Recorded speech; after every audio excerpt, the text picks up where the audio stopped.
What do I look for in a hot tent? In this video, we're going to talk about just that. Hey friends, welcome back to the channel. If you're new here, I do a lot of outdoor videos, from backpacking to winter camping, some travel stuff. I do all kinds of outdoor things. So if you're into that, if that's what you dig, consider subscribing to the channel. That way you don't miss all the cool stuff I have coming out. Right now, I'm at a little event that I started a couple of years ago called the Hot Tent Hoedown. It was just something I put together just to get people with hot tents all together and we can enjoy the outdoors and see everyone's different setups. I have a short video on all the different hot tents and setups that I made, so look into the description of this video. You can find out a lot of cool different hot tents. A lot of the single hot tent setups that you'll see, they're just like this. I own one by Tigris. This one's made by Gonex, but they're essentially the same. They're lightweight, they're made out of sil nylon, and they're an octagon shape, which means 8 sides, but that also means 8 or 9 stakes to stake out the base, and then another 9 guy out points. So you're looking at almost 20 stakes used to pitch one of these things. That's a lot of stake. And granted, that whole setup, you know, is like 5-6 pounds. Very light, very compact, and the sil nylon material is nice for that purpose. However, it does not offer any spark resistance. Now, this tent, which is the newest hot tent in my collection, this one kind of ticks all the boxes for me. This one is not an octagon style. It's more of a standard pyramid style, which means it's got a square base, essentially meaning a stake in all 4 corners, a center pole, and you're 90% set up. Regarding the guy outs for this particular tent, there's only 4 on this side and the opposite side. You have a high guy line, which pulls out the middle of the tent, and you have a low guy line that pulls out the bottom of the tent, increasing that interior volume and increasing that sleeping space. And the last 2 tent stakes that you'll need are for the doors. There's a door on this side and a door on the opposite side. So you need 1 stake to stake out this door, 1 stake to stake out the other door. So that's 10 total stakes compared to 18 for the octagon style tents. This is much easier in my opinion. So what tent is this? This is the Minipeak XL made by Luxe Outdoors. Now, a little bit about Luxe Outdoors. They used to sell a ton of them here in the United States. However, they've had a lot of issues with quality control and the biggest issue with customer service. Now, whoever imported those and distributed those tents, they are no longer here. They are gone. Now, fast forward to 2023, there's a new distributor for this brand of tents. They got a ton of different tents. They got stoves. They got all kinds of stuff. And that's by 3ridgesgear.com.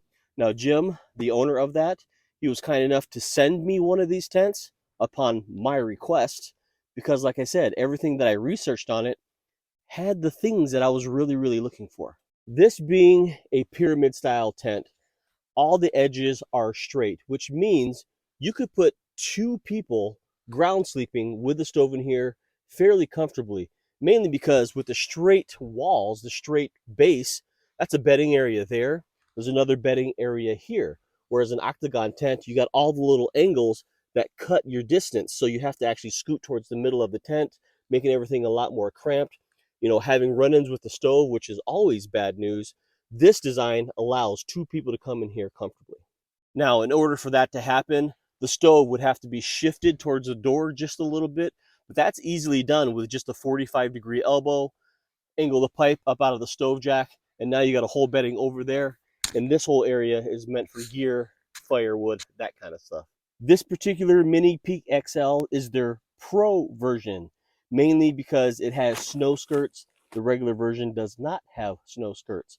You will also see there's a bunch of hooks on bungees all over the place because this tent also has available an inner tent with a bug screen here. You got the bathtub floor, so you get a whole completely separate sleeping area while still leaving open area for your stove space. I opted not to get the inner tent because I don't see myself using this tent in any other weather except winter where there's no bugs. I did, however, opt for just their standard bathtub floor. It literally just hooks right into the stakes, one for your door, one for the corner, and the same on this side. And now you got a dry place to put your bedding while still being out kind of in the open air. Now, I like this because it's got a bathtub style, got a little lip here, but all this space is now waterproof. You still have all the reach out here that you want. Now, one thing also to note is the bathtub floor sold separately. The center pole sold separately. The inter tent is sold separately unless you get it in the actual kit or bundle that they offer. In my opinion, this tent should come with a center pole. I don't know why you would even use it without one. Sure, you could tie it up somewhere on a ridgeline or to a branch, but that's not very practical. These tents should come with a pole. So Jim, if you're watching, just include the poles, man. Another feature that a lot of people probably will never think of, I do because I'm a little insane, is the stove jack placement. Now, it's towards the middle of the tent. Here's the center seam.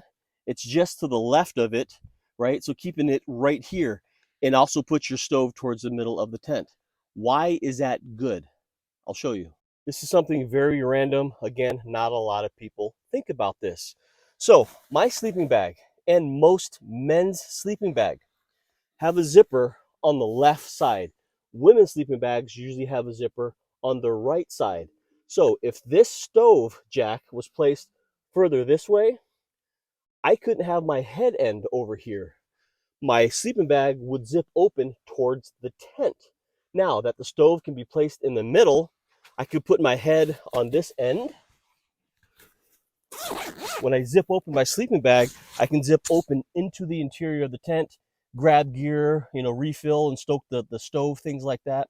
Whereas if this was positioned any other way, you would open the sleeping bag towards the tent. And I know it sounds weird, but it is extremely inconvenient to do that.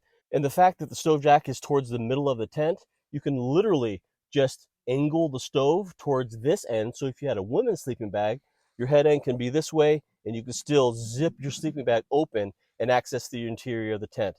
A very weird and not thought of design at all, but this does it perfectly because I'm able to sleep here, open up my sleeping bag, and I can exit. I have had tents where the stove jack is on the other side, and when you open it, you have to fold the whole sleeping bag over, and then you can reach, flip the sleeping bag closed over here. I know it's weird, but if you think about it, it makes sense. So speaking of burn holes, whoa, where are you going? When I was talking earlier about this material not being very flame resistant, it's not at all. The first night I had this out, I had a big burn hole here, another one right up towards the top, and that's very common for these kinds of tents. I just used some tear tape, the same kind of tear tape you'd use to fix a jacket or like a normal style tent. It works fine, just make sure it's clean and dry, and you should be able to patch that up.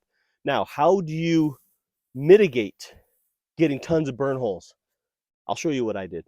What I ended up doing is once the stovepipe exited the stove jack, I put a 45-degree angle on it and angled the stovepipe away from the tent. Now, I removed the spark arrestor as well. I actually found that the spark arrestor suppressed my fire, and I had a little trouble with it, but as soon as I took the spark arrestor off, the thing just flamed up. But this will help those sparks fly out and away, and if they do fall, they're going to miss the tent. Now, obviously, you need a little bit of support. I just have a little branch with a Y in it. I stuck it in the ground. It supports the pipe. And I added these two little guy wires here onto the actual stick and stake those out just to support it. So I guess if you want to count these as stakeouts, you could, bringing you up to 12, but not really. Now, the stove jack, it's a separate piece that you actually have to Velcro on it. When I first got the tent, it had a Velcro cover going right over it, so it would help with any like rain protection, things like that. But I never plan on using that, so this could be sewed in as far as I'm concerned. Now, when I got it, the stove jack did not come with the tent. I reached out to 3ridgesgear.com. He said, that's weird. It should have come with a stove jack. and he sent me one right away. So when you get this tent, it should have a stove jack. And I know you're going to ask, but this stove is made by one Tigris. It's their Roar stove. It's stainless steel. It's all one piece. The stove pipes actually nest inside of the stove, and it weighs about 20 pounds, and it's probably 300 bucks or so. But this is an amazing stove. Puts out a ton of heat, and it's the perfect size, in my opinion, for this size of tent. So that is the Luxe Minipeak XL. That checks all the boxes of the things I'm looking for in a solo style hot tent. It's light, it's packable, the whole thing with the bathtub floor, the pole, and the tent. You're right around 6 pounds all in for that, which is pretty good. You could backpack it in if you really had to. Keep in mind, you still got a stove, you still got all your bedding. You might need a really, really large backpack. Oh, and I'll leave how much my setup costs right here. You have any questions for me regarding hot tents, hot tent stoves, winter camping? Please leave those questions, leave those comments down in the comment area below. Otherwise, get outside, find your own adventure, and enjoy this big, beautiful world. We'll see you on the next one.